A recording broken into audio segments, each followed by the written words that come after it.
Hello students, आज हम जो सेकंड लेसन लॉस्ट स्प्रिंग उसमें आगे की कहानी जानेंगे। पिछली बार हमने ये जाना था कि कैसे साहेब जो है वो एक फेंस के बाहर, एक प्लेग्राउंड के बाहर जहाँ पर टेनिस खेलते रहते हैं कुछ लोग, उसे देखते रहता है। जो कपड़े पहने रहता है वो उसे किसी से मिले हुए रहते हैं। कोई बड़े आदमी के बच्चे जिसने पहनना छोड़ दिया था वो कपड़े और वो जूते वो पहना हुआ था, मिसमैच थे। तो इस पर लेखिका कहती हैं कि जो खेल वो देख रहा है वो उसकी पहुंच से बहुत ज़्यादा दूर है। अब देखते हैं आगे। This morning Saheb is on his way to the milk booth. In his hand is a steel canister. और उसी सुबह वो जो है साहेब जो है वो मिल्क बूथ में जाते रहता है। क्यों? क्योंकि वहाँ पर वो काम करता है और उसके हाथ में एक स्टील का डिब्बा होता है। कैनिस्टर मीन्स हो गया डिब्बा। और वो बताता है I now work in tea stall down the road, मतलब मैं नीचे सड़क पर, नीचे की ओर मैं वहाँ पर काम करता हूँ, टी स्टॉल पे। He says pointing in the distance, यहाँ तक कि वो इशारा भी करता है, pointing in the distance. I am paid 800 rupees and all my meals, और वो बताता है कि उसे 800 रुपये और खाना मिलता है। Does he like the job I ask, उससे पूछती हैं लेखिका कि क्या उसे पसंद है ये काम। His face I see has lost the care free look, जैसे ही उससे प्रश्न पूछती हैं कि क्या उसे उसका काम पसंद है, तो उसके चेहरे की जो केयर फ्री बिंदास वाली जो भाव रहते हैं वो धूमिल हो जाते हैं, वो खो देता है। उसके चेहरे पर वो भाव नहीं दिखते। क्यों? The steel canister seems heavier than the plastic bags he would carry so lightly over his shoulder, क्योंकि जो स्टील के वो कैनिस्टर डिब्बा पकड़ा हुआ है उसका बोझ कहीं ज़्यादा है उन प्लास्टिक बैग्स से जिनको वो अपने शोल्डर पर उठा करके घूमा करता था। क्यों? द बैग वॉज हिज, क्योंकि वो बैग उसका स्वयं का था, वो किसी के पास काम नहीं करता था। The canister belongs to the man who owns the tea shop, और जो कैनिस्टर है, जो डिब्बा है, वो उसका है जो उसका मालिक है। टी शॉप ऑनर, जो टी की दुकान चला रहा है, उसके लिए काम कर रहा है। Saheb is no longer his own master, और वो अब अपना स्वयं का मालिक नहीं है। अब नेक्स्ट जो पैराग्राफ है उसमें एक और कैरेक्टर की एंट्री हो रही है। I want to drive a car, Mukesh insist on being his own master, I will be a motor mechanic he announces. Mukesh करके एक लड़का है, वो बताता है अपने स्वयं के मालिक होने के बारे में, ओन मास्टर बनने के बारे में। वो कहता है मैं कार चलाना सीखता हूँ और I will be a motor mechanic, मैं एक मैकेनिक बनूंगा। He announces. Do you know anything about cars I ask, उससे फिर पूछती हैं कि क्या आपको कार के बारे में कुछ भी पता है। I will learn to drive a car, he answers looking straight into my eyes. ये लेखिका की आंखों में देख करके कहता है कि मैं सीख जाऊंगा to drive a car, car कैसे चलाते हैं मैं सीख जाऊंगा। His dreams looms like a mirage amidst the dust of a street that feel his town Firozabad. अब ये जो लड़का है इसकी कहानी है फिरोजाबाद की, और उसका ये जो सपना है वो किसी मृग मरीचिका की तरह लगती प्रतीत होती है। फिरोजाबाद की धूल भरी सड़कों में मृग मरीचिका, ये शब्द याद रखिएगा। ये रेगिस्तान में एक यहाँ पर इल्यूशन, मतलब जो वो बनना चाह रहा है और जो उसकी परिस्थिति, ये आपको आगे पता चलेगी। इसीलिए कहा गया है कि धूल भरी जो फिरोजाबाद की सड़कें हैं वहाँ पर किसी मृग मरीचिका के खोजने के समान हैं। Firozabad famous for its bangles, और फिरोजाबाद फेमस है किसके लिए? चूड़ियों के कारोबार के लिए। Every other family in Firozabad is engaged in making bangles, क्योंकि वहाँ पर हर परिवार, ज़्यादातर परिवार जो है वो चूड़ी बनाने का काम करते हैं। It is the center of India's glass blowing industry where families have spent generations working around furnaces, welding glass, making bangles for all the women in the land it seems। Firozabad जो एरिया है वहाँ पर glass blowing अर्थात glass को पिघलाने का, जो चूड़ियाँ बनती है जहाँ पर, वो ग्लास को, कांच को पिघला करके उसकी जो वहाँ इंडस्ट्रीज हैं वो है बहुत ज़्यादा। फर्नेसेस मतलब होती है भट्टी, वेल्डिंग मतलब उसको जोड़ा जाता है, making bangles for all the women, वहाँ पर जितने भी लोग या महिलाएं हैं ये बच्चे से लेकर के बड़े तक सबका यही काम होता है, जो चूड़ियाँ बनाते हैं। कि इनके लिए for all the women in the land seems, ऐसा लगता है कि वो जितनी भी महिलाएं हैं सबके लिए चूड़ियाँ वहीं से बनती हैं। मुकेश's फैमिली इज अमंग देम, और मुकेश का परिवार भी वही काम करता है चूड़ी बनाने का। None of them know that it is illegal for children like him to work in glass furnaces with high temperature in dingy cells without air and light. अब मुकेश का परिवार और वहाँ पर जो भी लोग काम करते हैं उनमें से किसी को ये नहीं पता है कि जो बच्चे वहाँ पर, जो छोटे बच्चे इस ग्लास फर्नेसेस में काम करते हैं, इन भट्टियों में जो काम करते हैं, हाई टेम्परेचर होता है, वहाँ पर तापमान बहुत ज़्यादा होता है, और जो सेल्स होती हैं, जो डिंजी मतलब छोटे छोटे सेल मकान होते हैं, वहाँ पर ये काम चलता है, जहाँ पर प्रॉपर लाइट भी नहीं होती, इतने छोटे छोटे, तो वहाँ पर लाइट नहीं होती, वहाँ पर हवा आने जाने की सुविधा नहीं होती, ऐसी जगहों पर ये काम करते हैं। तो ये पूरा टोटल इलीगल है। That the law if enforced, यदि यहाँ पर कानून को सख्ती से लागू किया जाए तो क्या होगा, could get him and all those 20,000 children out of the hot furnaces where they slog their daylight hours.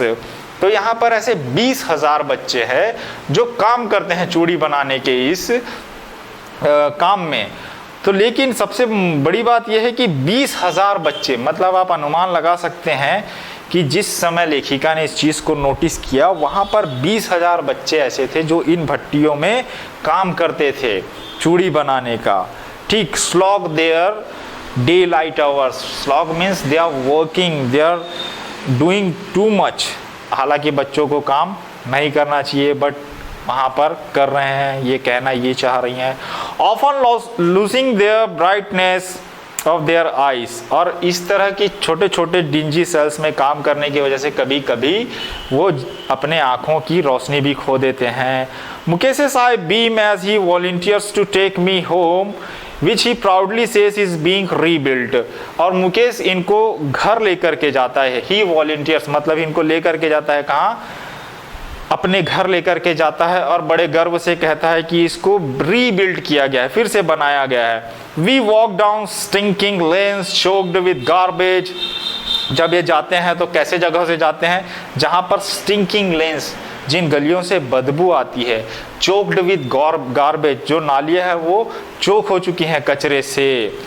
Past homes that remains hovels with crumbling walls, और जो मकान के पास से गुजरते हैं, जिस एरिया से ये गुजरते हैं वहाँ पर जो मकान रहते हैं वो बहुत ही जर्जर स्थिति में रहते हैं। हॉवेल्स मतलब टूटी फूटी स्थिति समझ लीजिए। क्रम्बलिंग वॉल्स, दीवारों की हालत खराब। वॉबली डोर्स, जो डोर्स हैं वो भी सही तरीके से बंद नहीं होते होंगे, ठीक, उनकी भी जो स्थिति है वो सही नहीं। No windows crowded with families of human and animals coexisting in primeval state, और जहाँ पर ये जाते हैं वहाँ पर खिड़की नहीं होती, no windows. Crowded with families, बहुत सारे लोग रहते हैं।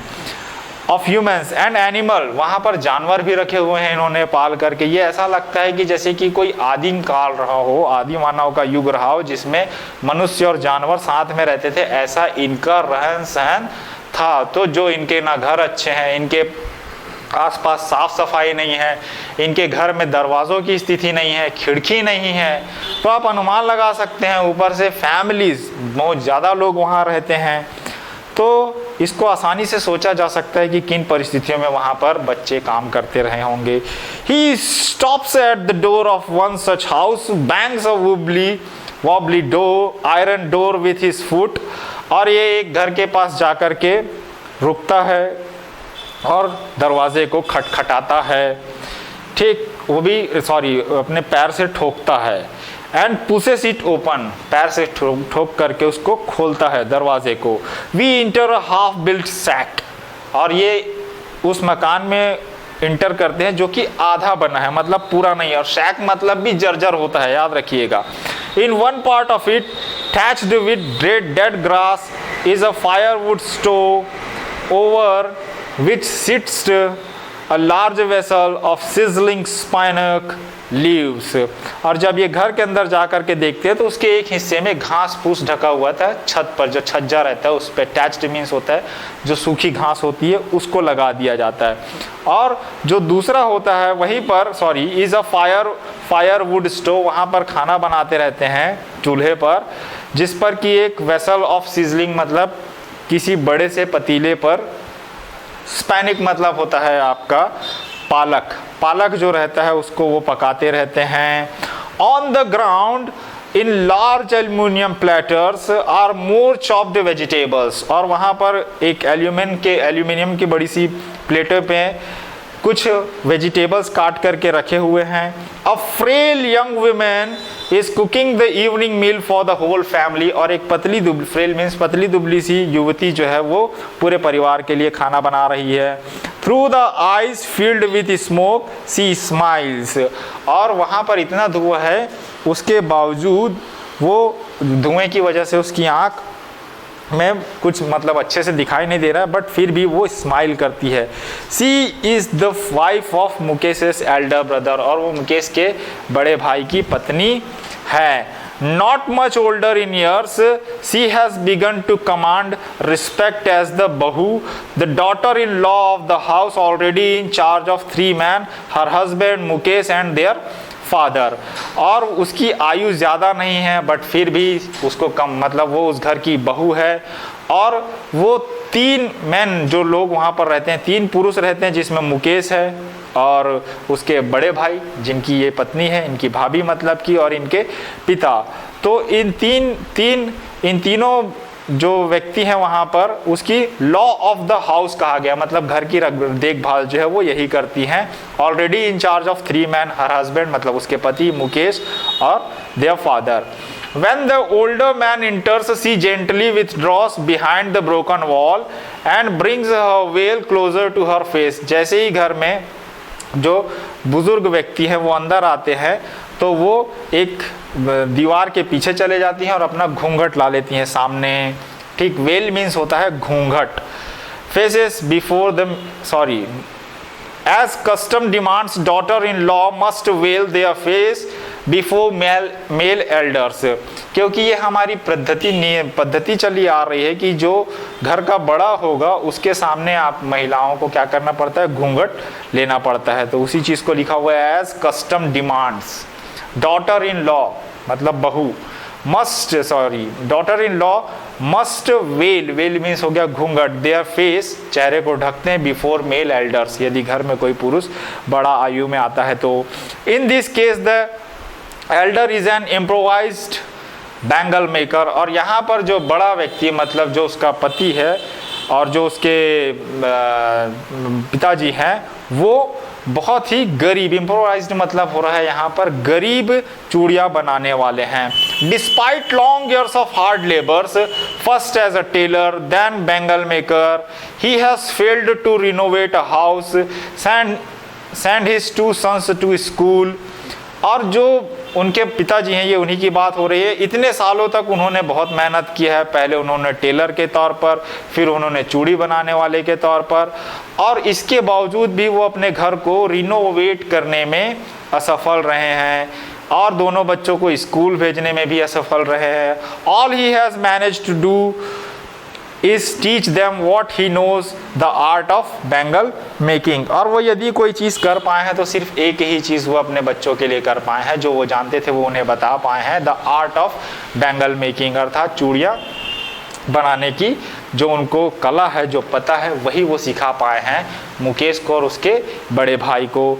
इट इज़ हिज कर्म, his destiny says Mukesh grand mother. तो मुकेश की जो ग्रैंड माँ है, दादी माँ है, वो कहती हैं कि यही इनका कर्म है। Who has watched her own husband go blind with the dust from polishing the glass of bangles, can a God given lineage ever broken.